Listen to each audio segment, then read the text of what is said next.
Welcome back to We Still Like Each Other, the podcast. I'm Travis. And I'm Stephanie. And this is the podcast where we show that the honeymoon phase can last forever. Forever and ever. What up, baby?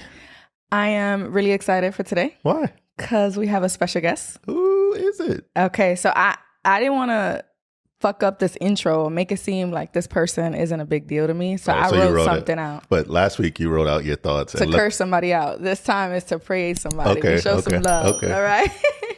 So today we have Lorraine Avila. She's an author and a fellow Bronx native with Dominican roots and a fellow educator. It is no surprise that I have been cheering her on for years, thanks to the connectiveness of social media. Lorraine popped my book signing cherry when she released her collection of short stories. It was titled Malcriada, which I love. I'm going to let her explain what malcriada means to our listeners who don't speak Spanish. Me, yeah. Travis is like, I don't know what that is.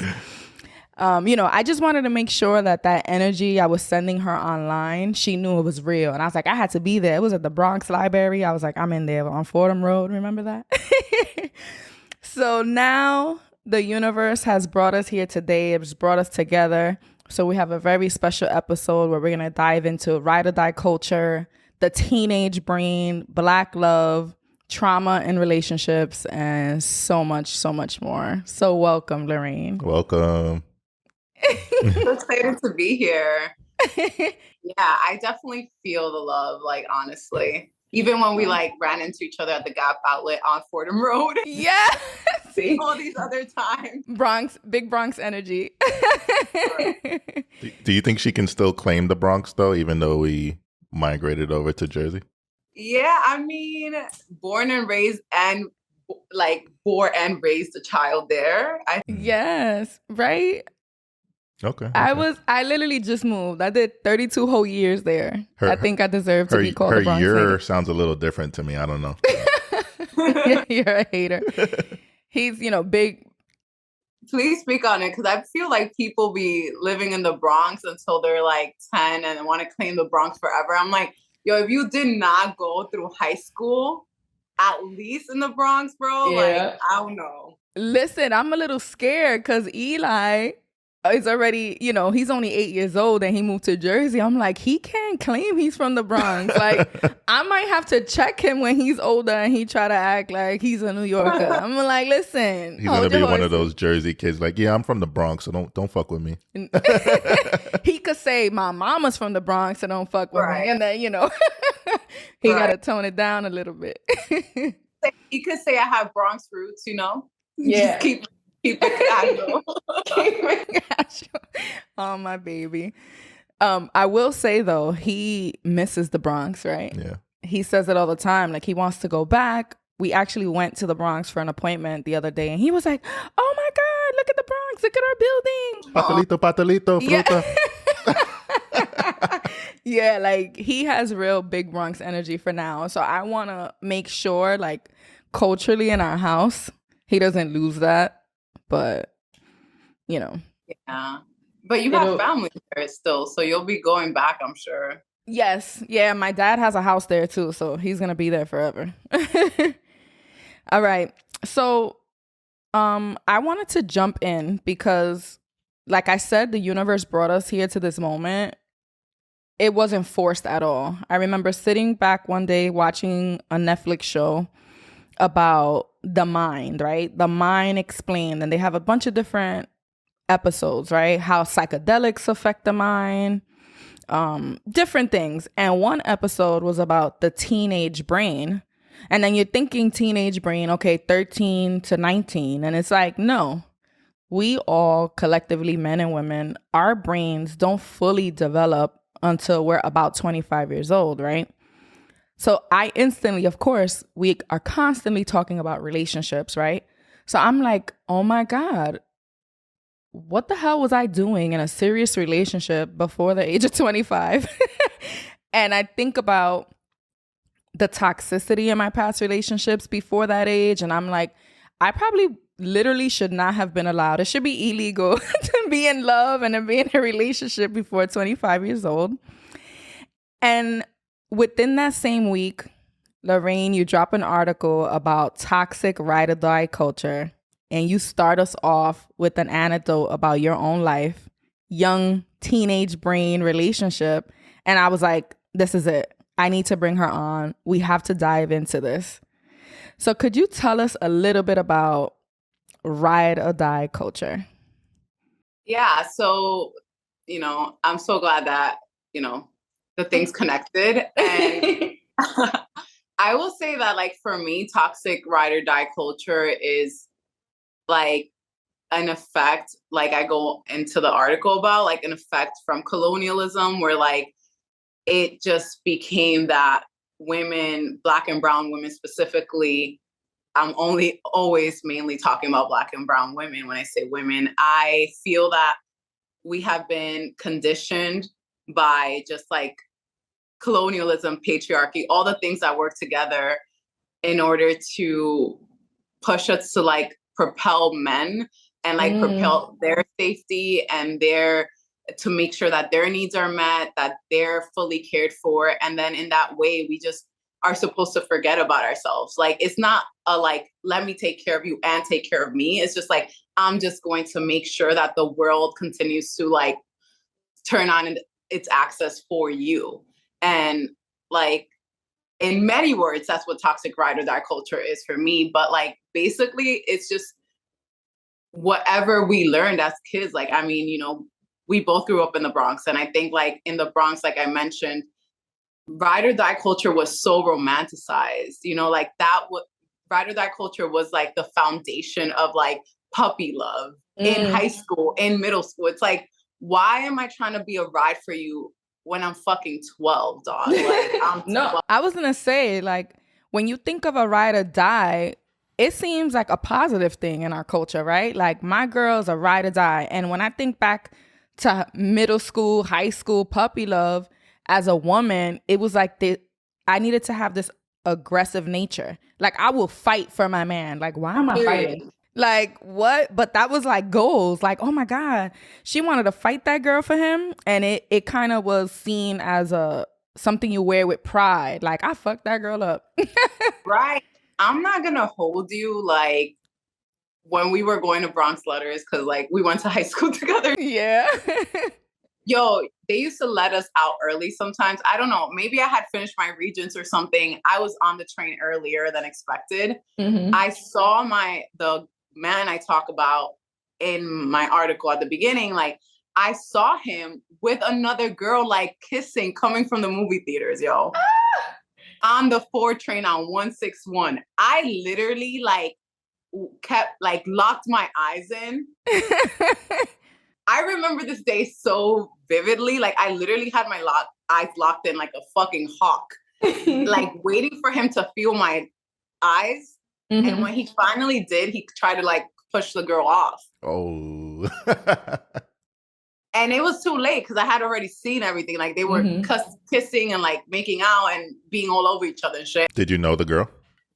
I did not. Pero yo, I literally just bombarded them. Like, it was nuts. But he got ahead of me, and yo, the train was stopped. It was like a Bronx story. Like, the train was stopped. I was in my burgundy Bronx leather shirt. Like, like, I think that shit ripped at one point. Like, it was just a whole mess because the girl was so lost, la pobre. Like, she just didn't know. She didn't know what was happening. And at one point, he literally just pushed her out the train. Yo, people were like egging me on, like, fuck him up, sis. Like, fuck him up. Like, yo, people were just doing the most. World star. Yeah. And how old were you? I was like, I want to say I was like 17 at that point. I had been with him since I was 13. And it was just crazy. Like, that was just finally that was not the last time. Like, I didn't stop being involved in situations like that. Like, I stopped fighting once I got to college, but like, I want to say like I stayed in that loop until I was literally like 22, 23. And then at 23, like, he missed my college graduation. And I remember feeling like, yo, you know how hard I've worked for this. Like, I was kicked out of middle school, which is something a lot of people don't know. And I got into high school. He saw that process with me of like feeling like a person that was just pushed out of a school. And when I got to Bronx Letters, I finally like I made myself a second chance. Like I really like was like, I'm gonna focus on my shit. I was like top of my class. I was like really on my shit. And then college was really hard for me. It was like a culture shock because like Fordham University was like in the middle of the Bronx, but white people have created a universe in there. It's crazy. It's like its own little world. Yo, and the way they talk down the Bronx, and it's crazy because we're talking about Fordham Road so much in this conversation, but like it's on Fordham Road, like which is like the center in many ways, like a heartbeat of the Bronx. Mm-hmm. And they talk so much, they talk down on it, the students and the staff, but then want to just like get a gold medal for dealing with it. You know, or want to get a gold medal for like, oh, now I could speak like people from the Bronx, or like I could do this or I could do that. And it's like, yo, the shit I had to go through. So like when he didn't come to my college graduation, like I was just like, oh, you really don't give a fuck. Like, yeah, but you was a ride or die for so many years and you just had to. Like, I wanted to give a quick Fordham background just because so many of our listeners are probably like, what? What's Fordham? What's the Bronx? So think of Fordham Road as like big Bronx energy, like personified, right? There's people selling mangoes on the street, patelitos on the street. There's a lot of stores, right? So it's like a shopping district. There's the 4 train on one end, the Bronx Zoo on the other end. It's just it's a very crowded area of Black, brown, immigrant communities, right? Then right down the hill, there's Fordham University, which is an Ivy League school in the middle of the hood. That it's like, the best way I can explain it is like, you know, a prison is meant to keep people out and people in. It's like if the people from the Bronx are not supposed to go into Fordham University. Didn't we try to walk through it once and the security's like, whoa. Yeah. Right. It's totally like a totally different world. It's like a little bubble. Think of like a Marvel like universe that keeps people from the Bronx out. Like kind of like WandaVision created her little universe. That's pretty accurate. So it's crazy. So then that's an example how ride or die culture can be toxic, right? It mostly impacts women riding and dying, unfortunately, for people who don't reciprocate it for them, don't deserve it, won't protect them, right? But then something interesting that you mentioned is a lot of times this toxic ride or die culture impacts women that they end up being in prison protecting men. So can you talk a little bit about that and any research you kind of might have bumped into when writing this article? Yeah. So, I mean, my mom had a salon in the Bronx, and then she worked in that salon after she like couldn't afford it. And like, I saw so many stories there throughout my entire like childhood. Like there were a lot of Dominican and immigrant women just taking on years, leaving their kids, leaving an older daughter specifically in most of these cases to take care of younger kids so that they could go in and do the time for a man who like had provided financial safety for some time. And like, that was enough for me to take this hit versus you. Specifically, right? Because one partner, let's say, wasn't documented. And so like, you know, let me take this on since I'm documented and whatever, like there won't be any deportation. But it's just like, it was just crazy as a child to see these stories and not be like, have access to these stories, but also not have any explanation around like, what is this bad? Is this good? Like, it was so normalized. Yeah. I'm just supposed to be given the story and not really talk through it by a parent who like was willing to, you know, like I was supposed to make my own connections. And I saw other women in my life, like, you know, take on huge I mean, huge like shit with the law on behalf of their baby daddies or their husbands or like their boyfriends. I saw like one of a girl on my blog like take years. It just was a lot to watch, and the more I do research on it, the more I understand that like a lot of women are in prison because of like doing this toxic ride or die thing. And I believe there's like a foundation, like I believe it's called Free Black Mamas or something. I need to find it because I like donate to them quite a lot especially since the pandemic, because I'm just like, there are just so many untold stories, and based on what we know, based on what I've taken in, I can guess what a lot of those cases are connected to, which for me is it's like this toxic ride or die culture that we've created, where like women are supposed to literally forget about their own wellness. Yeah, I've noticed a lot when it comes to those cases where men are using the women for the safety net, right? Like it usually is the woman has good credit. The woman has an apartment, car under her name that the man is using. You know how many stories I've heard about women's apartments being under her name that the guy's using for illegal activity, or the cars under my name and he ran up 1,000,000 tickets and never paid them or never paid the Easy Pass. And it's like a woman gives so much of her identity. And in this country, your credit score is fucking everything. Right. Well, what about on the flip side? So I heard you say in the beginning, you know, it's usually the woman giving all this to a man who's not giving it back. Have you ever seen any examples where it is reciprocated? Where it is there's two people who are ride or die and it kind of has like a negative sounding connotation, but yeah, I mean, yeah. Thank you for bringing that up with Travis, because like I do feel like, I mean, by the end of my article, I do see a world where like we reclaim ride or die culture that is based on a mutual like exchange, because I do believe that, you know, my friend Mechi, who I quote, always says this to me, where it's like our indigenous practices are to hold each other and at the same time we hold ourselves to hold each other, you know? And so like, I've seen so many of those cases in friendships, right? Like especially through the pandemic, I think Black and brown women for the first time have finally seen like, we are each other's like foundation. And like, that is a way women are like always riding and dying for each other. And also like in terms of romantic relationships, I was blessed to have a stepdad when I was like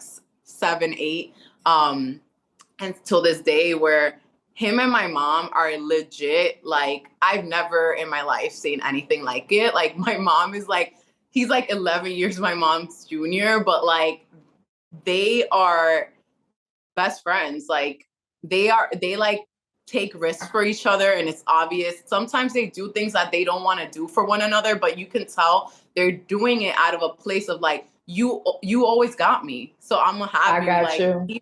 Like even if it takes me out of my comfort zone, like it is a constant like, I don't know, it is a constant like testimony to me of like ride or die culture can be reclaimed and can be made like healthy again for us.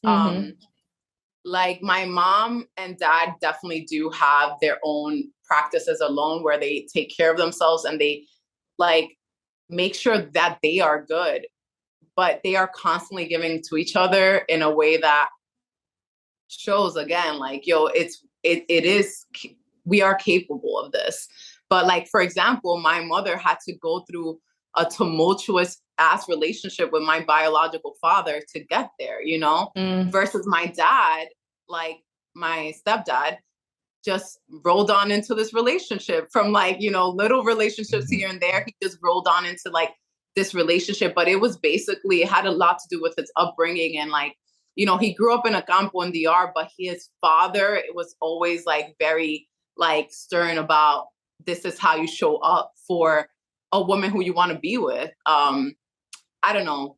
My next book that I write is definitely going to be my parents' love story, like influenced by that, because I'm telling you, like, I constantly learn more and more about love, just like just being in their presence. Yeah, I even was going to ask, like, I wonder how your mom's experiences in that previous relationship, that tumultuous relationship, how they've showed up in this relationship and how they might have impacted, even though it's a healthy relationship, she comes with the trauma. She comes with the, not baggage has like a negative term, but how do those experiences impact how she shows up in this relationship? But, you know, save it for the book. Were you aware of how positive their relationship was at an early age, or is that something you reflect on now? No, I didn't realize until I was probably like 25, I think. I just started, I was going to therapy a lot, and I was trying to figure out, like, why was I in this relationship for nearly a decade? Like, why did I do this? And, going through all of that muck, basically, I realized, like, what I had seen in my early years really affected me. Like, by the time my stepdad came around, I was already like 7, and I had been through like quite a bit. Like, I had experienced a lot already, and those are the memories that have stuck with me. Unfortunately, like, the good memories with my stepdad, I definitely have a bunch, but like, what really solidified some sort of foundation in my identity was really grounded by my biological father's presence and by what my mother went through and what we had to go through too. And then, I had a really great therapist who was basically like, she did what you just did, Travis, which was like, okay, do you have any examples of where love is thriving and where this relationship that you want to have with someone in the future, where you have an example of that? And I was like, yeah, my parents, like, off the bat, like, I definitely feel like that's when I realized it, and I started really exploring it. It's a conversation I've had more with my stepdad than I do with my mom, because my mom is basically, like, my mom went from a very violent situation to, like, my dad literally fell into her lap. Like, they met at a club in Bonao in DR during our vacation when and he was on vacation too. He had just like stopped by his sister's house in our town, but he wasn't even from our town. He was from the border.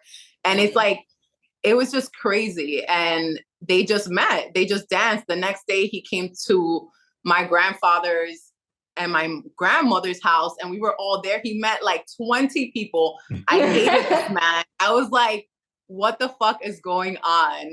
Like, my dad is in New York. Him and my mom were like separated during that time, but I just didn't know. And like, it was just very messy. I disliked him. But what I want to say about that is just like, it was just like a story where it's just like, if things are for you, they're for you. Like, si la cosa tan pa ti, like, and it's just a saying that, like, the whole thing of like, when something's for you, like, nothing takes it from you. If it's meant to be, it'll be, no matter what. The universe can't mess it up. Your story is a good reminder that we always feel like we have more time with kids. And you saying, like, even though it was only till 7, it stuck with you so much. Like, me and Stephanie are always like, are we doing the right thing with Eli? Or, he won't remember this, but I'm sure there's a lot of memories that we wish he didn't know that are stuck with him forever. Yeah. And I always say that, like, in reminding, like, he's still a kid, trying to preserve his childhood, trying to build core memories, right? Because the slightest things could become a core memory and impact his identity in a way that we can't really take back, and thankfully Eli has become so vocal about what he likes and doesn't like, and we give him the space to vocalize those things, thankfully, because even after, like, let's say we have a situation, I'm very like, I want to communicate it with him. Like, I felt this way, or we should work on this. So then he goes, well, Mom, I didn't like the way you said this. Like recently he told us about, Yeah, that broke my heart.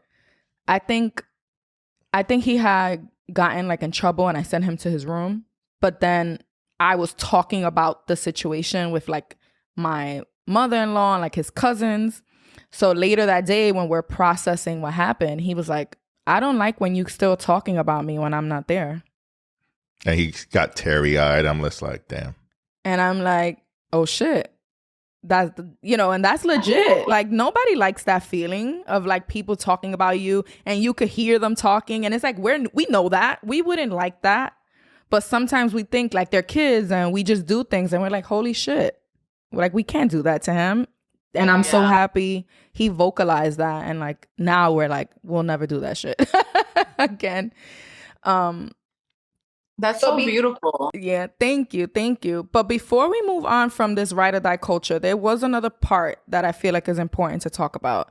This illusion of safety. So why is it that women fall into this ride or die culture? What about safety do they find in these like toxic cycles, these toxic relationships? Well, like, obviously I'm not an expert and I'm just talking about my personal experiences and like, and that's valid. Yeah. The research I've done, which a lot of it just means like looking over what happens in my own communities and my own spaces. But I will say like, for me, like the more I think about this, I think that like,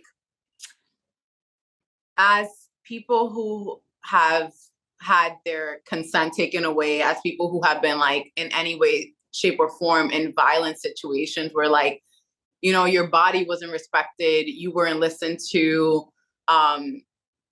you weren't like prioritized in any way, like it's easy to think like the world is against you. And especially as Black and brown women, where like we come from places where women just like, girls and women just disappear, and it's just like, no, people continue their lives. Like there's never going to be a nationwide search for us the way there are for like white women. And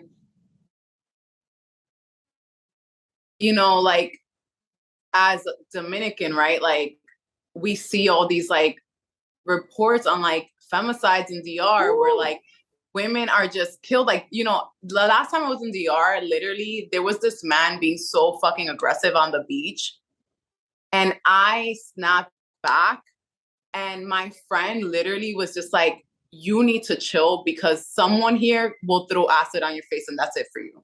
And I'm just like, bro, like, this is just crazy that this shit is so normalized that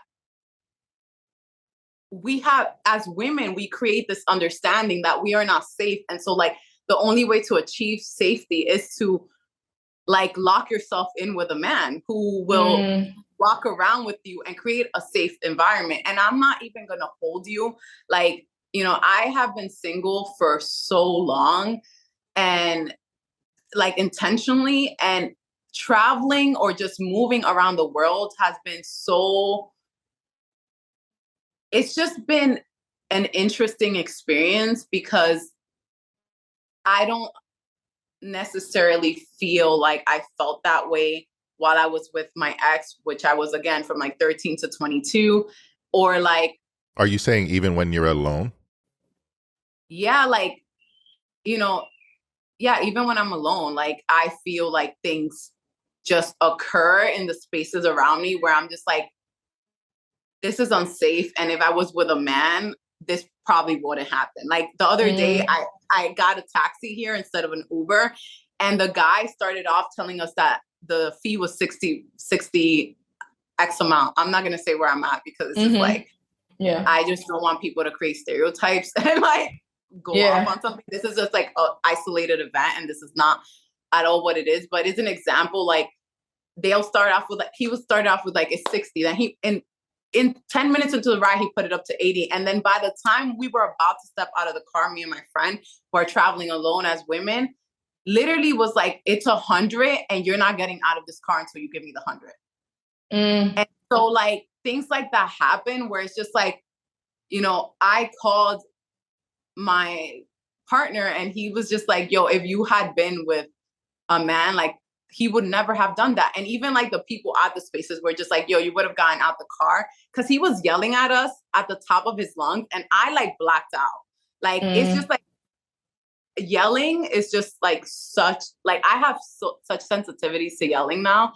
And basically like I like blacked out and I was just arguing with him and also trying to protect my friend who like definitely felt like she wanted a way out, just like my friend at the beach wanted a way out, like just shut the fuck up so we can make it out alive. Like, yeah. Oof. Yeah, like I just feel like there's just moments like that.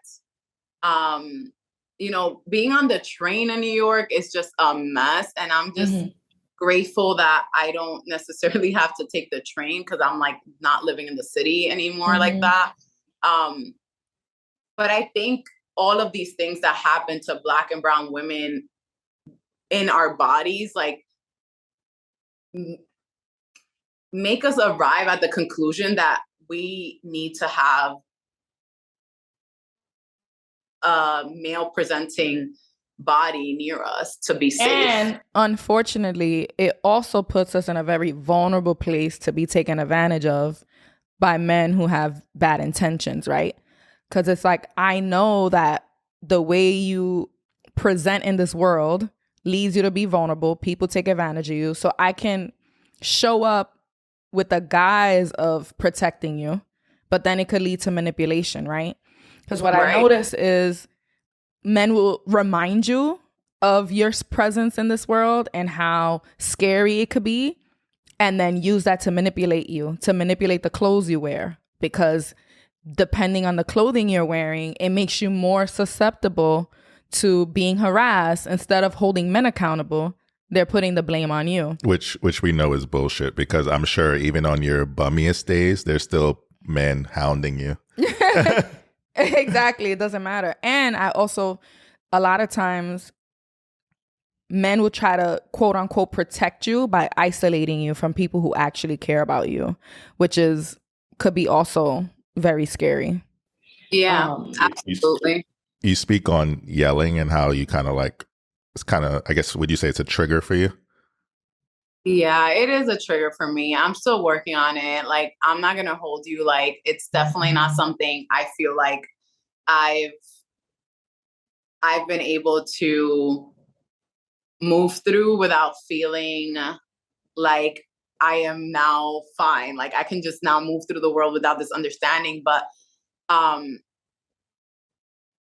am trying to get rid of it, because I'm just like, I personally cannot, the world I envision for myself, like, I don't want to hold that idea. I don't want to hold that it's violent for me out in the streets. I don't. Like, that is a heavy thing to put in my brain and be preoccupied with. And as people who we're all living in the US, like, we can't even go to the fucking supermarket or anywhere, like, especially in these college towns some of us occupy. Like, my mind is already like sectioned off to different like preoccupations. And being hyper vigilant. Yeah.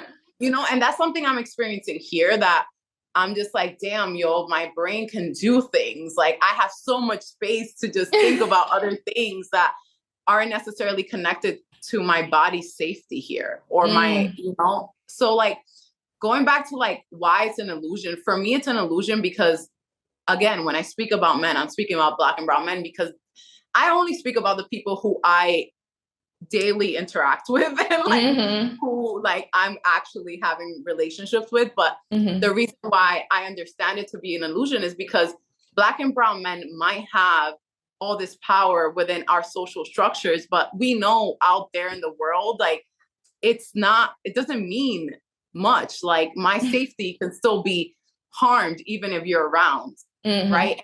It shouldn't even be on you to protect me, right? I was gonna say, another issue we bump into is that we expect our partner to be these superheroes. Like, if a guy on the street was to disrespect me in front of Travis, I want him to ignore it too. And let's keep going, because I don't want him to risk his life and his safety to entertain some fucking loco on the street. But there's, because of our culture and because of the messages that have been ingrained in all of us, it's like, oh no, he's a punk if he doesn't say something and be all macho and defend you. And I'm a punk with my freedom. right? You ain't going to jail. And your life at the end of the day. Yeah, like at the end of the day, it's fucked up for women, and it's also fucked up for men. Like it's again, it goes back to like the Bell Hooks book, All About Love. Like there's just like in a true space of like, of, you know, this reciprocal, like back to indigenous practices when it comes to like showing up for a person and yourself. Like I do not want to hold these ideas of like a man is supposed to protect me. If they're not protecting me, like they're not worthy of my love or my anything, you know, like that is, it's not okay. It's unhealthy. And also we shouldn't feel like we're in constant need of protection. Like the society shouldn't be that we're constantly afraid. Right. And so like, again, like that is why I do feel like we need to create more and more spaces where like safety is abundant, where like people are just calling each other out, period, when something unsafe happens. You know, I think a lot to like my experience in 2020 and like coming out about what happened to me. And I'm always like, a lot of people thought I should have done this other thing, but like I really was betting on like my community is going to have my back. Like I know I come from a place where like people are going to hold some sort of like shield because people understand this to be fucked up. And in some ways I didn't feel completely protected, but in many ways in some ways I didn't feel protected and continue to not feel protected when I see this person still being supported, because like I want restorative justice for him. I want him to be better. Like I want that man to heal. Because I just want him to heal, just like I want for all of us to fucking heal. But if he's not being held accountable, that's not gonna ever happen. That if everyone is just applauding his constant abusive, predatory behaviors, how is he going to get to that? And so like, that is not my thing to hold anymore. And it's fine. But what I wanted to like, just say was like, in many ways, I did feel protected and held by people. There had been absolute fucking strangers who like had my back and like, who have in the same way, like, I don't know, convince someone to be out of those unsafe situations with that person. And like, I just feel like, I don't know, I feel like our community does have the ability to change and to rid itself of like these colonial fucking ideas that like our bodies are supposed to just take on all this pressure simply for safety. Like it's such a simple thing. So yeah.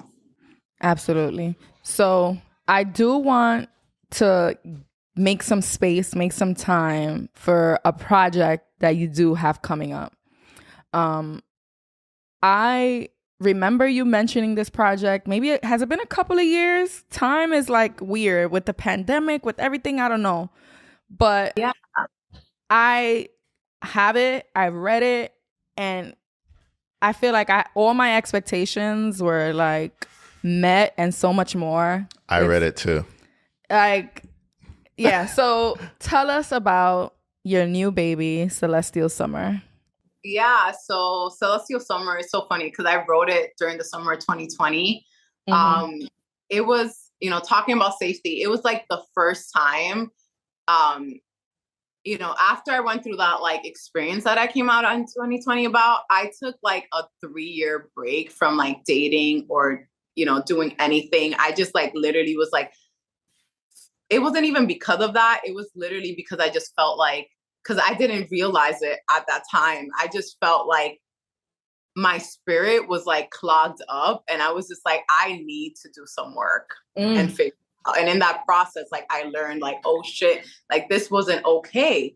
And you know, during that time, it was just so crazy. Like, I don't know if you watched the show This May Destroy You. Yes. The British show. Yes. Yeah. We did. We saw it. What's her name again? Michaela Cole. Yes, she kind of is reliving the same day over and over in the show. Yeah. Yeah. So wasn't it Russian Doll? No. That's something else. Okay, sorry. No. So it's the actor from Chewing Gum. Anyway. I know we watched it. I'm like, I want Travis to be where we are so he knows what we're talking about, but he doesn't remember. I'm with you. Okay. But basically, like, I watched that show. It came out that same summer. Like, summer 2020 was crazy. Like, I felt like I was just on a roller coaster. Like, I was going through that moment that was super like vulnerable. I felt super exposed, but I was also like going back into dating, and I had met this person who like I had never in my life felt safe like that. Like it just felt like, wow, here is a person that is decent. Yeah. Here is a person. So real quick, because if you didn't watch I May Destroy You, or if you don't remember it, it's briefly is about a woman who experiences a sexual assault, but she kind of doesn't remember it. So throughout the show, little by little, her memory is coming back of it. So that's why it seems like she's reliving it over and over, but it's just that the pieces are coming together. Yeah. So like during that whole experience, like in the aftermath of all of that, like, you know, 3 years later, I started dating, and during the pandemic, and I start feeling like completely safe with this person. And then we had a moment, and I came out of it like, oh shit, like I need to like send voice notes to all my friends about this. Like I need to tell them what happened on this night that we had this experience, because I just feel like I've been through like 10 years of therapy. Like one night it was crazy. So like I started sending voice notes to everyone, like, oh my God, la la la. It was also like the height of the pandemic. So I want to say like we were all like in this moment of trying to like find a moment of our, like find ourselves. We had the time and the space to finally look inward. Yeah. So I was sending all these voice notes, and one of my friends was like, yo, I visually see this. I like, I can see this. Like she said in like a short like film or whatever, but I was like, yeah, I don't know that I have the time for that, but I can definitely, I've been wanting to write a graphic novel, and like I think I can make one out of this night. Like, so I re-listened to all the voice notes I sent. Like I have a concussed mind. I went through a severe concussion in 2019. Okay. So like, I forget a lot of shit all the time. And so like, I had to like replay all of the voice notes all of the time. But then of course, like the story is also fictionalized. Like I don't want people to think that this story is play by play what happened.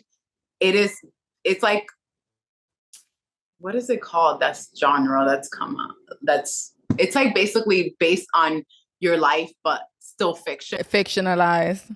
Yes. And I think that's something that I had a lot of like tension with when Malcriada came out. By the way, Malcriada means like bad girl, like in the, you know, like bad girl, like you're badly raised, all of that. And yeah, like I felt like a lot of people were coming to me and coming into my DMs after reading it, which was really sweet, saying like, I went through this experience, like, oh my God, like I've been wanting to talk to someone who went through this. And I'm just like, one, like I can write about this and it's not word for word. Like I am a fiction writer. I'm not a nonfiction writer. I write nonfiction. Obviously I write these articles, but like my fiction is just fiction. And so like I had a lot of tension with like writing something that felt like like an autobiography / fiction. Like I was like, damn, I don't know if I want to write this, but I did, and it's literally been a healing ass process. Like Listen, it had this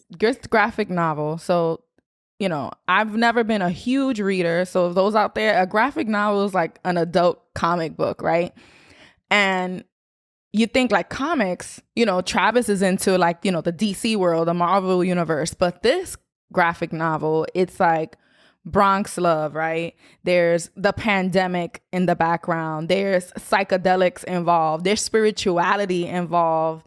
There's trauma. There's how does trauma show up in a romantic relationship? Like, it's so many layers. And I read it twice because the first time I read it with Travis, but he was reading to me, and there were certain times I was like, wait, repeat that? Wait, I didn't get that.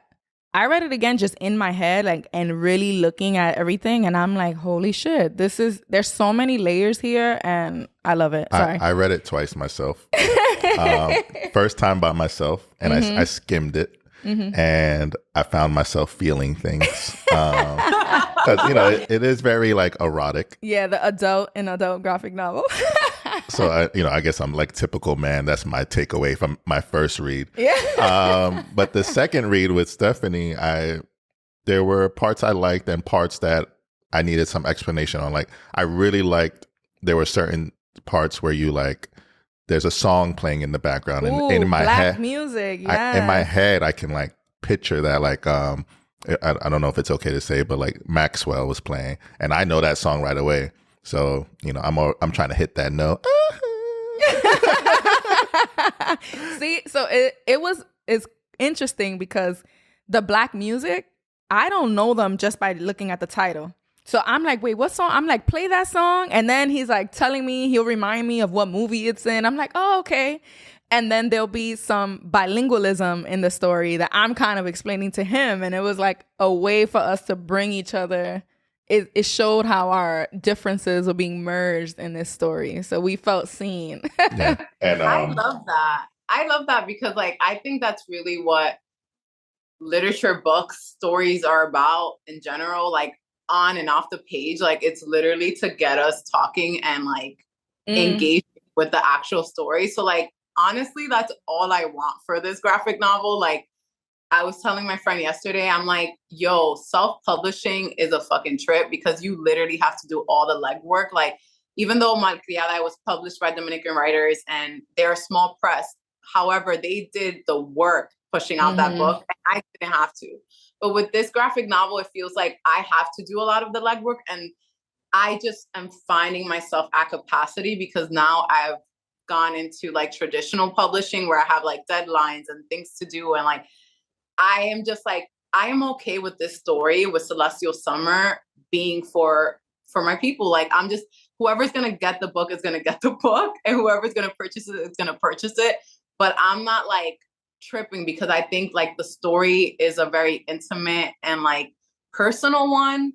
And it's not for everybody. Like it's for the people that it's supposed to be for, you know?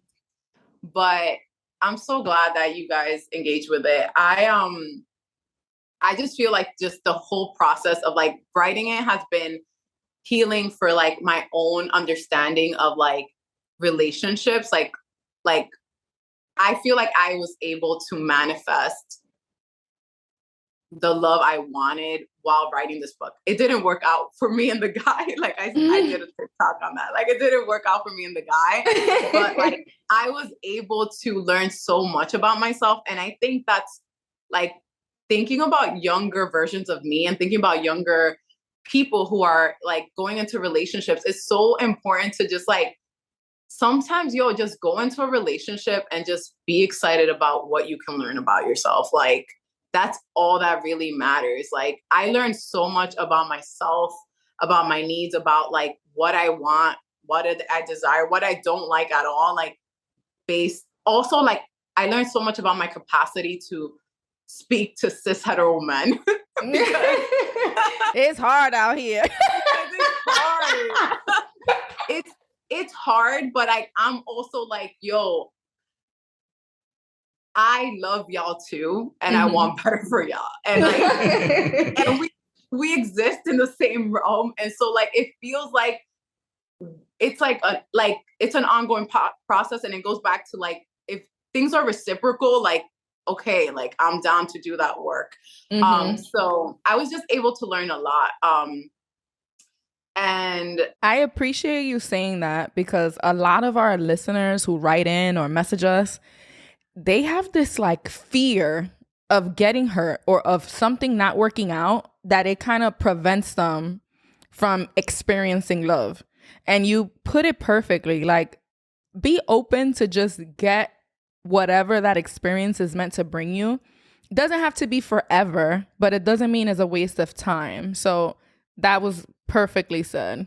Yeah. I mean, I am not perfect. Like my friends will tell you, especially when I entered the relationship I'm in now, like I had so many like anxiety. I had so much anxiety. But I'm grateful to like the people who held space for me, and to my boyfriend who's just like so down to like just sit with some shit. He's like a Gemini. So like, I think motherfuckers just like to talk. And we do. And that's fine. I also love to talk, and I never had someone like with the same capacity. I think Aries and Geminis do really well with like communication. Okay. And so I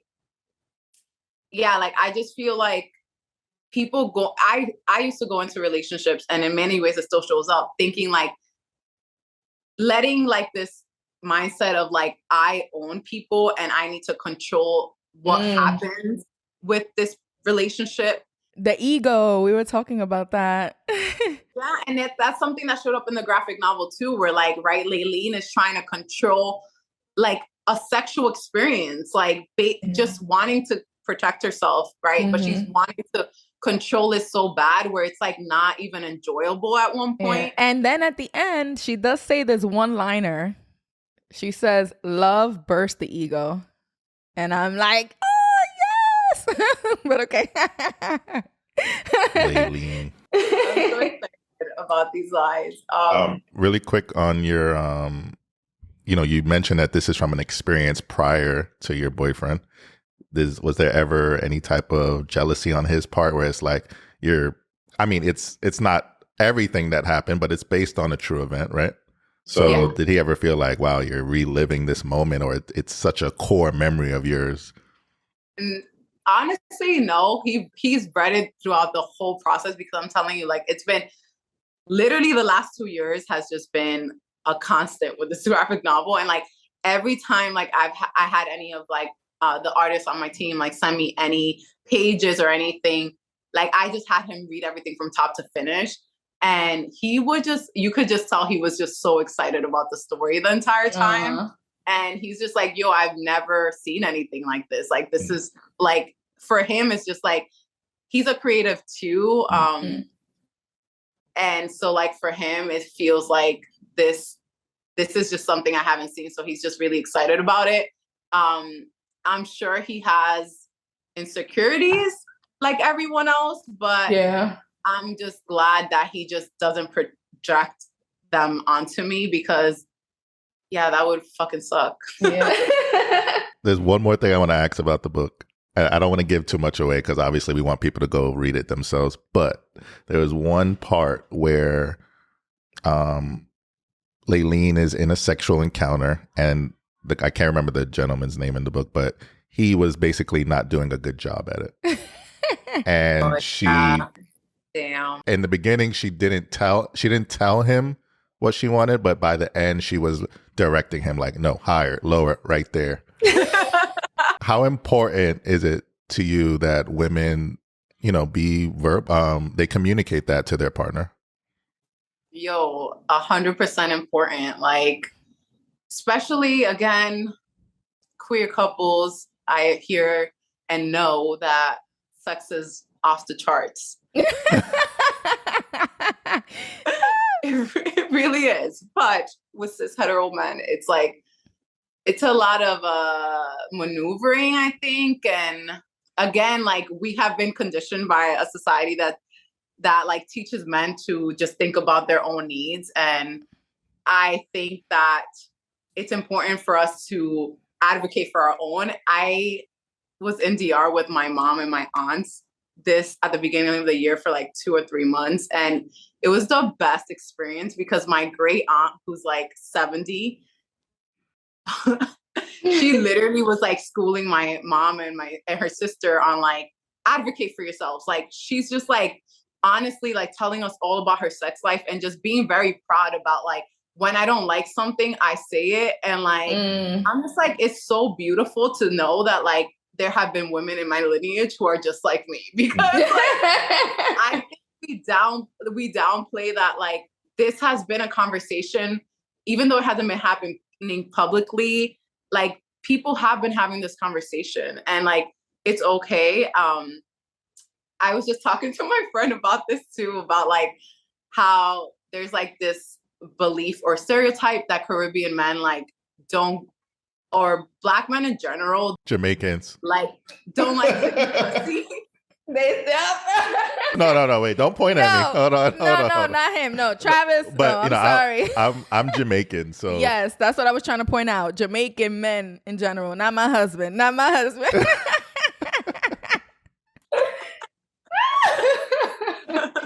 Yes, yeah, that they don't like to do that. Mm-hmm. Yeah, but like, I don't know. Like, I was just like thinking about that, and then I had conversation again with my elders in my family about this, and I think it comes from like this idea of the woman's body being seen as unclean, and like, it's just like, bro, like, are we serious? Like, are we like, is this really what's going to happen? I think like a lot of people don't subscribe to it, but the fact that it is a belief is already tells us that this has held too much power. Yes, because honestly, like a woman's vagina brings life. Like, it's so powerful that I think the patriarchy needed a way to make us feel like it wasn't as powerful as it is. Like, oh, it's dirty, it's nasty. On your period, oh my God, you got to be hidden away. Like, there's so much history there as to why we, to this day, like we were just watching a video the other day of women looking at their vaginas for the first time. Like, women go years and years without even really knowing what their own vaginas look like. Like, we're so afraid of it. Right. Travis, what do you think about this stereotype? Like, I think you were going to say something and then we cut you off somehow. No, I mean, I definitely don't subscribe to it. I think it comes from immaturity on men's part. And, you know, real men, we know better. And I think that's what's important. It kind of reminds me, there was this conversation happening recently where Nick Cannon, and, you know, take that as you will, I'm about to start a story with Nick Cannon, was basically saying like 80% of women don't know that their vaginas smell. Oh my God. And I saw that. So I didn't see it. Yeah, it literally just happened. I meant to bring it up to you. But it's just like, one, have you slept with 80% of women? I mean, it's possible knowing Nick Cannon, but even to like put that messaging out into the universe, it's real harmful. And I don't even think he sees it. And, you know, he comes from like a comedic background, so he gets kind of like some leeway there, but it's dangerous. And it's like, vaginas don't smell like water. Yeah. I also feel like it has something to do with power, right? Because if a man's between your legs, and your legs are like the strongest body parts, and you got them in a headlock, they're a little scared. So they want to go down there. Yeah, I mean, but honestly, like I did love that came full circle for Laylene and Keith in the graphic novel. And I honestly, if a person cannot take you speaking up about like what you need sexually, like it's not a good sign. So speak on it. Or yeah. Another issue that I've noticed is common is for most of us, it's very hard to be honest about what we like, right? Recently, we talked about being either spontaneous with your sexual desire or being responsive, meaning like, I don't just get the urge to be sexual, but I can be turned on. I could be led there. But then they're afraid of expressing what will lead them there, how to turn me on, because they feels like if it's not organic, I don't want it. Like if I have to tell you how to please me, then I don't want it anymore. Toxic. Yeah. Yeah. I can see that. I mean, you guys know this because you've like been married. You know this way better than me. But like what I've been learning is like communicating is not sexy. Like everyone wants a healthy relationship, but like the work of having that relationship is fucking unsexy. Like I feel like the work that matters is unsexy. Like having to communicate about what I want can be sexy. You can make that sexy, but like it feels difficult in your body to uncomfortable. Yeah, because you want to be like this object of desire, but like even if you are, like folks aren't mind readers, you know? So it's like, yeah, it's just like important to just have a, like folks always say, like have communication and like comprehend one another and be able to hold space. It's harder said than done. Again, like none of the work I found of being like safe enough to have a good sex life. I don't know. It hasn't been easy. It's not comfortable. Feel good. Yeah, it doesn't feel good even if it's good. Like you know, like we're kids and like we don't want to eat vegetables, but we like our parents are telling us it's good. And then as a grown up, like I've just, even if I don't like how a broccoli tastes, I'm gonna eat it because I need the fiber. Like, that's how I feel. That's a hell of an example. Yeah. Eat your vegetables, man. Yeah, that's just how it feels. But even like advocating for yourself at work, no one wants to go to their boss and like explain what they need and how their needs are not being met in a company at work. But you have to, right? So in our relationships, we have to not be comfortable, but be okay with being uncomfortable and having those tough conversations. Yeah. And it goes, like you're saying, it goes beyond romantic relationships. I recently had to have like a bunch of conversations with some of my friends who like I consider like they're part of my like close friends group, but like I feel distant from sometimes. And I had to have like a week long of like calling people and being like, yo, what do you want from this? Like, what are we doing? Like, what are we doing as friends? Like, what do you need from me? Like, what do I need from you? And again, like it was difficult because like society just tells us that we're not supposed to express shit like that. Everything is a fucking movie and it's not. Like, you're not going to just have a best friend relationship if you're not telling your best friend how to show up for you and how to love you. Like, listen, we need to have a whole nother episode on friendships. Like one of my best friends for like the past 12 years, for the first time, she was vocal about something, a way I disappointed her and I didn't show up for her. And then that finally gave me the space to tell her a way that I felt she wasn't showing up for me. In 10 years, there's no way two people that are friends were just happy best friends all the time. But it's so uncomfortable to have that communication. So we'll get there. But tell us where our community can find you. This is your time to plug yourself. Where do we find Lorraine Avila? Where do we find Celestial Summer? When is it dropping? Yeah. So I'm on Instagram, Twitter, TikTok as Lorraine Avila _. You can follow me on there. On my website, you can pre-order Celestial Summer. For now, it comes out mid-August. I want to say by the 11th, but mid-August for the main part, for most of it. And yeah, like I'm pretty active on social media. I'm like on a small break right now because so many deadlines have met me at the same time. But I'm really excited to just come back and share more about Celestial Summer. I do feel like I don't know. I'm not saying it because I wrote it, but like I feel like the artists on my team just like, yo, they just did the thing. Can I read a blurb I just got from? They're one of my professors at the University of Pittsburgh, where I'm getting my MFA, but they are like amazing poet. But also they're one of the authors of Wakanda for Marvel. Oh shit. Yeah, her name is Yona Harvey, and she's just amazing. And she sent me this blurb yesterday, which was like, it was just like a tough day because I was just like, yo, the pre-orders aren't coming in the way they did for Malcriada. Like I was doing that comparing thing. And then I realized, oh shit, like today's Santa Marta's Day, which like she shows up in the graphic novel as Santa Ada. Her day is July 29th. Then also, it's Beyonce's day. And like the whole album is just like giving. There were just so many other great things. It was a good Friday, even though I had that moment in the morning.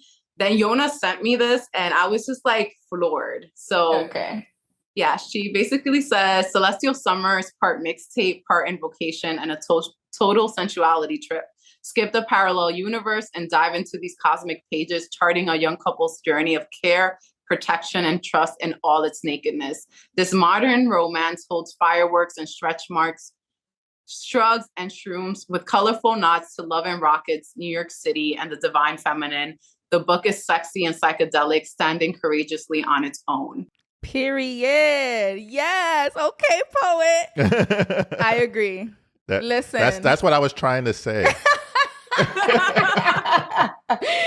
No. I'm so excited. I'm happy for you. I'm happy that the universe, or Santa Marta, you said, brought that to you on that day that you needed it. I agree. It was beautiful. Yeah, thank you. So yes, pre-order Celestial Summer on Lorraine's website. Yeah, we'll be buying 2 more just because. We'll like link it on this episode on YouTube and on the podcast, and we're excited and we wish you abundance of success with this story and all your other projects. 2 cheerleaders over here for life. So thank you. I appreciate y'all. So we always end every episode asking each other a question, but we're going to ask you since you're our guest. Yes. But Lorraine, do you still like us? Of course. Yeah, we weren't too bad. It was an easy one today. We weren't bad at all. Thank you so much. Thank you so much for being here. Peace, y'all. Peace, y'all.